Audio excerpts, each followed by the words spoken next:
Hello guys, welcome back to my channel. तो start करते हैं आज का दिन, कल की तैयारी। आज का जो रोलर कोस्टर राइड चली है मार्केट के अंदर, पहले सबको थकाया और फिर बाद में जो मार्केट को वॉलेटाइल किया वो अच्छा था। लेकिन आज भी ऑप्शन बायर्स का दिन नहीं था, क्योंकि विक्स को 17.5-18% नीचे क्लोज करवाया गया है। ऑप्शंस के प्रीमियम खाए गए हैं। लेकिन हमने जो पैटर्न देखे थे वीकली टाइम फ्रेम पे, ग्रेवस्टोन डोजी, वो चल गया। जो बजट के ऊपर हम सोच के बैठे थे कि हमारे, कल भी बात करी थी हमने, 4 पॉइंट्स में बात करी थी, जिनमें वीकली देखोगे तो ग्रेवस्टोन डोजी बोला था। डेली पे देखोगे तो वहां पे मेरा कॉन्ट्राडिक्शन था। वहां पे ऐसा लग रहा था कि जो सपोर्ट है वहां से बाउंस आ जाएंगे, लेकिन साथ ही के साथ में थ्योरीज वाला जो पैटर्न था वो भी हमने एक साइड करके चले थे कि अगर ये नहीं होगा तो ये हो जाएगा। फिर 15 मिनट की टाइम फ्रेम पे एक अच्छा लेवल हमने ढूंढा था कि भाई मंडे की 15 मिनट की कैंडल हैमर लगी है, 15 मिनट की कैंडल के नीचे जब तक मार्केट सस्टेन नहीं होता हम सेल नहीं करेंगे।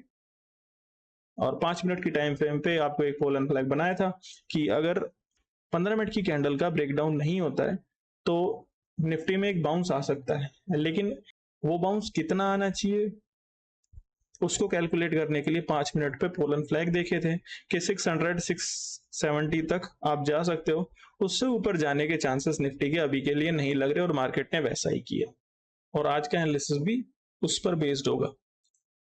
सबसे पहले बात करें वीकली टाइम फ्रेम पे, निफ्टी का ग्रेवस्टोन डोजी पैटर्न है, जब तक टॉप नहीं टूटता सेलिंग।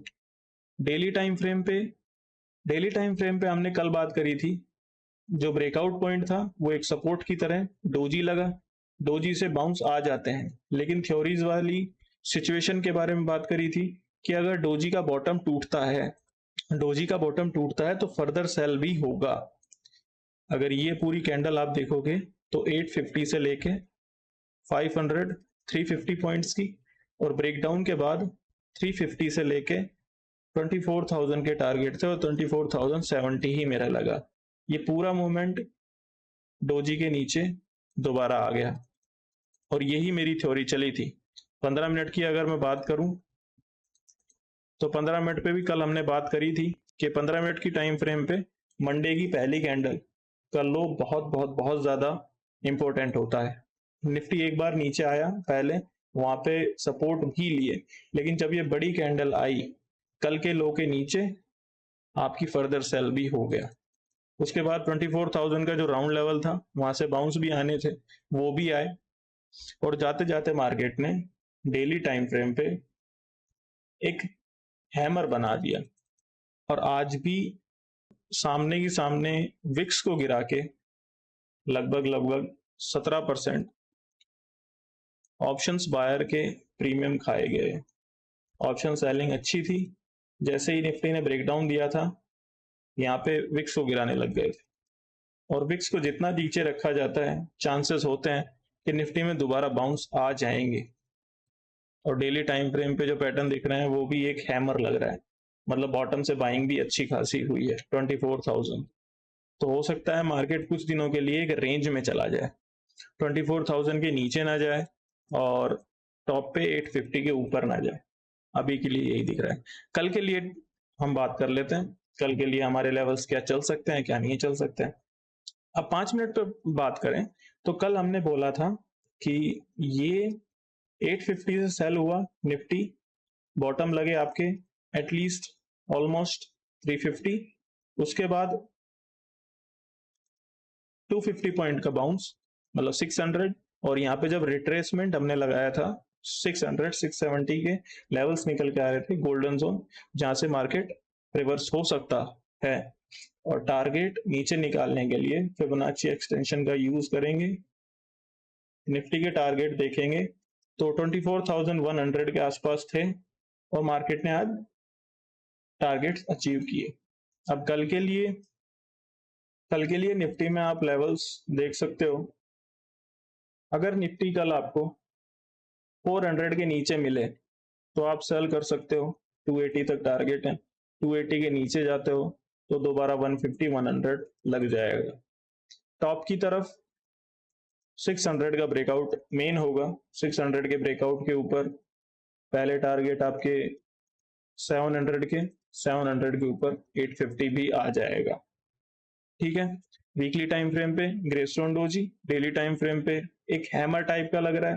15 मिनट की टाइम फ्रेम पे जो मंडे का लो था वो टूटा है, लेकिन बॉटम पे जो 24,000 का लेवल था एक राउंड लेवल है, वहां से बाइंग आना भी फोर श्योर था। 5 मिनट की टाइम फ्रेम पे जो पोलन फ्लैग थे वो आपके अचीव हो चुके हैं, पोलन फ्लैग के टारगेट अचीव हो चुके हैं। अब कल के लिए 400 के नीचे 250, 250 के नीचे 150, 100 के टारगेट, 600 के ऊपर ब्रेकआउट होगा, 600 के ऊपर 700, 700 के ऊपर 850 दोबारा आ जाएंगे। बात कर लेते हैं हम बैंक निफ्टी की। Bank Nifty weekly time frame पे ट्रेंड लाइन के आसपास से रिजेक्शन लेके नीचे, तो डेली टाइम फ्रेम पे एक ब्रेकडाउन हुआ जिसके टारगेट 51,200 के आसपास के थे। बैंक निफ्टी का जो लो था वो 400 के आसपास लगा। तो कल के लिए अगर 400 नीचे की तरफ टूटता है तो नेक्स्ट सेल आपके हो जाएंगे, अदरवाइज यहाँ पे थोड़ा बाउंस हो सकता है, क्योंकि मेनली जो स्टॉक्स हैं बैंक्स के वो थोड़ा सा बाउंस कर सकते हैं एक सपोर्ट के आसपास, तो उनकी बातें भी कर लेंगे। अभी के लिए बैंक निफ्टी देखते हैं हम 15 मिनट की टाइम फ्रेम पे। 15 मिनट की टाइम फ्रेम पे सीधा सीधा था कि 200 के नीचे कैंडल क्लोज करेगी, मैं सेल करूंगा। पहली कैंडल थी जिसने 200 के नीचे सेल किया, इसी लाइन से रिट्रेसमेंट लेके फर्दर सेल आएगा। अब 5 मिनट की टाइम फ्रेम पे बात करें तो यहाँ पे एक कैच सिचुएशन बन रही है। 5 मिनट की टाइम फ्रेम पे आप देखोगे ना तो एक लो, उसके बाद बाउंस हाई का, ठीक है, फिर एक लो, उसके बाद बाउंस, फिर प्रीवियस लो का ब्रेकडाउन और एक नया लो। मतलब बैंक निफ्टी एक लोअर हाई लोअर लो के पैटर्न में था, लेकिन जाते जाते आपने प्रीवियस स्विंग को तोड़ा 52,050 के लेवल को। अब जब तक आज का जो लो है 400 का वो मेरा ब्रेकडाउन नहीं होता, तब तक बाउंस एक्सपेक्ट कर सकते हैं हम बैंक निफ्टी में। 52,200 के जो ब्रेकडाउन था उसके ऊपर निकले तो बड़ा ब्रेकआउट हो जाएगा। 400 के नीचे अगर जाएगा 51,400 के नीचे तो नेक्स्ट सेलिंग हो सकती है, स्कैल्पिंग हो सकती है। 950 के ऊपर 51,000, 150, 100 और बैंक निफ्टी में 51,600 के नीचे 450 तक चांसेस हो सकते हैं। तो वीकली टाइम फ्रेम पे रिजेक्शन, डेली टाइम फ्रेम पे ब्रेकडाउन, लेकिन जो आज का लो है वो कहीं ना कहीं प्रीवियस हाई था तो एक सपोर्ट की तरह काम तो करेंगे। 15 मिनट की टाइम फ्रेम पे देखें तो 200 का ब्रेकडाउन के बाद जो मूव आने वाला था वो आपका आ चुका है।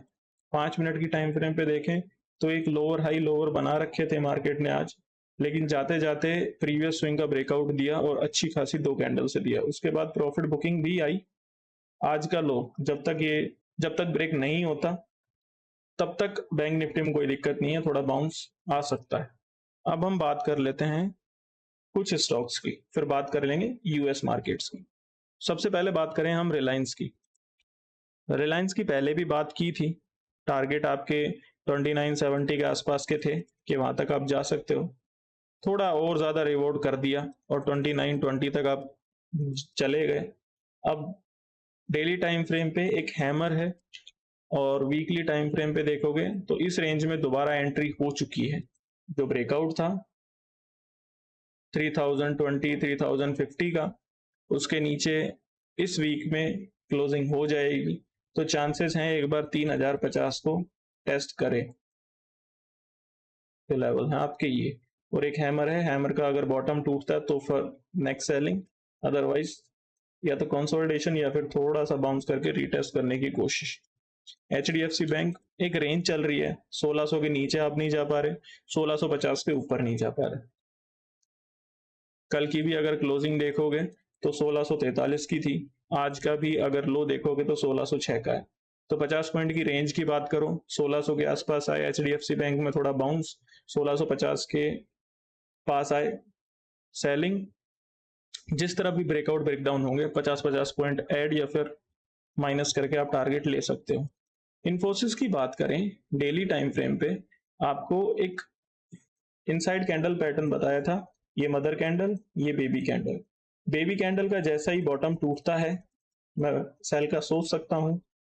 बॉटम भी टूटा जो था 1794 का, उसके नीचे फर्दर सेल भी आया 84 तक, लेकिन ट्रैप करने की कोशिश की बेयर्स को इन्फोसिस में, और जाते जाते एक ब्रेकआउट दिखा दिया टॉप के आसपास। तो जब तक 1800 के नीचे क्लोजिंग नहीं आती इन्फोसिस की, इसमें भी बाउंस के चांसेस होंगे। टीसीएस का देखोगे, हमने एक बात करी थी कि यहाँ पे ग्रेवस्टोन डोजी है, जब तक इसका टॉप नहीं टूटता आपकी सेलिंग हो सकती है। आज भी देखोगे तो उसी टॉप के आसपास से हमने सेल दिखाया है। अब टीसीएस में एक डबल टॉप लगे हैं, 4360 के ऊपर जाते हो नेक्स्ट बाइंग, 4260 के नीचे आते हो नेक्स्ट सेलिंग। 100 पॉइंट की रेंज है, टॉप के आसपास हो फर्दर प्रॉफिट बुकिंग हो सकती है। 4260 के नीचे सेल, 4260 के आसपास आके अगर कोई पॉजिटिव पैटर्न बनता है तो बाइंग भी आपकी होगी। बात करें हम एक्सिस बैंक की, बहुत दिनों से सोच रखा था कि 1250 एक बार के लिए आ सकता है, टच हो सकता है। आज का लो देखो तो 1251 का है।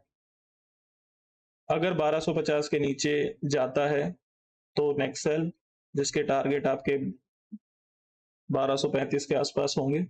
अदरवाइज यहाँ से थोड़ा बाउंस हो सकता है। आईसीआईसीआई बैंक की बात करें तो एक डबल टॉप लगाया है, एक एम पैटर्न आपको दिखेगा, लेकिन इस जोन के नीचे कभी क्लोजिंग आई नहीं है, मतलब कि 20 के नीचे क्लोजिंग मेरी आई नहीं है, जो कि आज भी नहीं आई है। वेक नीचे गया है लेकिन क्लोजिंग थोड़ी ऊपर है। अगर आज का लो टूटता है तो ही नेक्स्ट सेल, अदरवाइज यहाँ थोड़ा सा बाउंस एटलीस्ट हो सकता है, कंसोलिडेशन भी हो सकता है। दूसरी बात करें हम कोटक बैंक की, कोटक बैंक की वीकली टाइम फ्रेम पे देखें तो एक रिजेक्शन लगा, 1800 का जो सपोर्ट था वो टूटा, सेलिंग मेरी 1750 तक हो गई। कल भी हमने बात करी थी कि 1750 के नीचे नेक्स्ट सेल होगा, अदरवाइज वहां से बाउंस ही आएंगे। स्टॉक 1750 के नीचे गया, लेकिन यहाँ बेयर्स को ट्रैप करके आपने ऊपर खींच लिया। कल के लिए देखना, अगर 85 के ऊपर जाता है तो 1805 तक हम खींच सकते हैं। 1785 के ऊपर 1805 तक कोटक बैंक जा सकता है। अगर सेलिंग होनी है तो फिर 1740 का लेवल अब ब्रेकडाउन गिना जाएगा। एसबीआई की बात करें, एसबीआई की बात कल हमने करी थी कि देखोगे तो green red green red green, green red green red green, green आनी चाहिए थी लेकिन कल रेड आई, तो इस वजह से जो ऊपर जाने के पैटर्न थे वो टूटे और आज प्रॉफिट बुकिंग हुई। 860 तक टारगेट थे मोटे मोटे कि भाई 860 मेरे को टच हो जाएगा, लेकिन फर्दर सेलिंग भी हो गई और जिस रेंज से बाहर निकलने के लिए बड़ी कैंडल आई थी, आज कहीं ना कहीं रेंज के नीचे क्लोजिंग करवा दी। बॉटम टूटता है रेंज का 835 का तो सेलिंग अच्छी खासी हो सकती है। अभी के लिए 860 के नीचे नेक्स्ट सेल होगा, नहीं तो थोड़ा सा बाउंस यहाँ भी हो सकता है। HUL की तो बात करना ही गलत है, FMCG के स्टॉक है, चलने दो है ही। ITC की बात करें तो 6% आप काफी अच्छे ऊपर थे।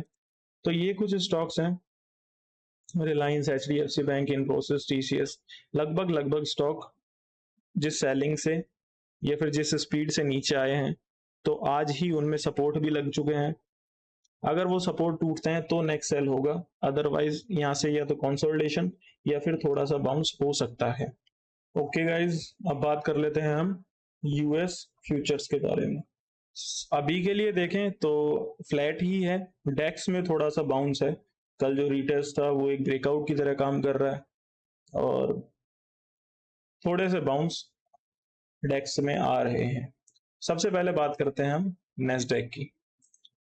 नेस्डेक देखें, कल बात हमने की थी कि एक सपोर्ट के आसपास हो, थोड़ा ऊपर खींचने के चांसेस होंगे, तो आपने एक बाउंस भी ले लिया है, लेकिन क्या नेस्डेक इस ट्रेंड लाइन को तोड़ पाएगा? इस ट्रेंड लाइन के ऊपर अगर आप जाते हो तो फिर ये हाई भी टेस्ट होगा, अदरवाइज यहीं कहीं से रिजेक्शन लेके दोबारा एक बार टेस्टिंग होगा। और अगर ये लेवल इस बार टूट जाता है तो मेरी सेलिंग हो सकती है। दूसरी सिचुएशन में यहाँ पे सपोर्ट बना के एक डब्ल्यू पैटर्न भी बना सकता है नेस्डेक।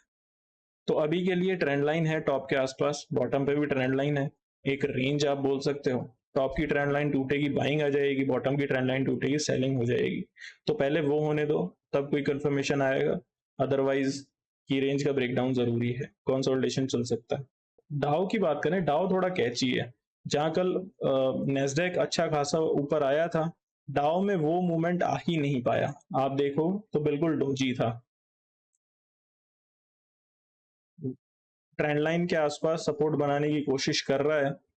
ये रेड कैंडल, फिर आया एक डोजी, डोजी के बाद अगर एक बड़ी कैंडल इस कैंडल के हाई को तोड़ देती है, मतलब 40,750 के ऊपर आप निकल जाते हो, कितना 300 पॉइंट है मोटा मोटी आप देखो तो 0.75 के आसपास के मोमेंट आ जाते हैं, बाइंग आ जाती है, तो एक पॉजिटिव पैटर्न बन जाएगा जिसको बोला जाता है एक मॉर्निंग स्टार पैटर्न। तो उसकी वजह से आप और ऊपर खिंच जाओगे, लेकिन वो जब तक नहीं आता तब तक गैस करने में कोई फायदा है नहीं। आर्ली टाइम फ्रेम पे देखें तो 40,000 का लेवल एक आप याद रखो, 40,000 के नीचे आप जाते हो तो फिर नेक्स्ट सेलिंग, अदरवाइज यहाँ पे कंसोलिडेशन और थोड़ा बाउंस। और नेस्डेक भी एक ब्रेकआउट दे दे, यहाँ भी 40,750 के ऊपर निकल जाओ, अगर एक साथ ब्रेकआउट देते हैं तो वो ज्यादा अच्छा है। डेक्स की बात करें तो यहाँ पे कल भी हमने बात करी थी, यहाँ पे बात करी थी कि जो बाइंग आई है उसको रिटेस्ट बोल सकते हो, लेकिन मार्केट ने कुछ और ही सोच के बैठे हो। टॉप पे आप ट्रेंड लाइन ये डाल दो, ठीक है, बॉटम से ट्रेंड लाइन ये चल रही है, एक ट्रायंगल टाइप के ही है। बड़े बड़े पैटर्न तो आप देखने को मिल रहा है कि एक एचएनएस है, छोटे पैटर्न देखने को मिल रहे हैं कि एक ट्रायंगल है जिसका ब्रेकडाउन आपका हुआ था, लेकिन वो ब्रेकडाउन फेल हो चुका है, ठीक है। अब काफी ज्यादा चांसेस हैं कि यहाँ तक मैं आऊं, रिटेस्ट लूं और फिर दोबारा एक ब्रेकडाउन देने की कोशिश करूं, तो डेक्स में ये हो सकता है। तो मोटा मोटी अगर बात करें तो यूएस एक ब्रेकआउट का इंतजार करना पड़ेगा हमें यूएस के अंदर, और डेक्स भी एक रेंज के आसपास ही है, एक रेंज में ही है। तो जैसे वहां पे ब्रेकआउट आते हैं वैसी मोमेंट निफ्टी में आने के चांसेस होंगे। गिफ्ट निफ्टी का चार्ट हम देख लेते हैं एक बार के लिए, यहाँ पे भी एनालिसिस हो जाएगा कि क्या चल रहा है क्या नहीं चल रहा है। कल बात करी थी हमने रेंज की, कल हमने बात करी थी ये गिफ्ट निफ्टी में अगर ये पॉइंट टूटेंगे तो मेरा सेलिंग होगा। टॉप के आसपास जो रिजेक्शन ट्रेंड लाइन थी वो ये थी, थोड़ा ऊपर से रिजेक्शन लेने की कोशिश भी की, और जैसे ही आपका ब्रेकडाउन आया फर्दर सेल भी हो गया, और जो रीटेस्ट था उसमें ट्रेंड लाइन भी यहीं पे काम करी थी। अब दोबारा उसी रेंज के अंदर आप आ चुके हो, रेंज का टॉप टूटता है बाइंग, बॉटम टूटता है सेलिंग, टॉप के आसपास रिजेक्शन पैटर्न बनते हैं सेल, बॉटम के आसपास पॉजिटिव पैटर्न बनते हैं बाय, ठीक है, यही है। गिफ्ट निफ्टी भी मेरे को रेंज में दिखाई दे रहा है, नेस्डेक भी का भी मेरा ब्रेकडाउन ब्रेकआउट चाहिए, डाउ भी 40,000 के नीचे आए या फिर 40,750 के ऊपर जाए, डेक्स भी एक ट्रायंगल की रेंज में, यूएस मुझे एक रेंज में दिखाई दे रहा है, निफ्टी भी एक रेंज में ही काम कर सकता है। बड़ी रेंज अगर बात करो तो 24,000 से लेके 24,850 तक, छोटी रेंज की बात करें तो 24,600 से लेके 24,400 तक ये 200 पॉइंट की रेंज हो सकती है। बैंक निफ्टी में बात करें 51,400 के नीचे सेल, अदर देन दैट जो आपके ब्रेकआउट होके गए हैं स्विंग के, वहां पे थोड़ी सी बाइंग आ सकती है क्योंकि बैंकिंग अभी भी थोड़े सपोर्ट के आसपास है। ठीक है गाइस, आज के लिए बस इतना ही। Good luck, thank you, bye. Like, share, subscribe.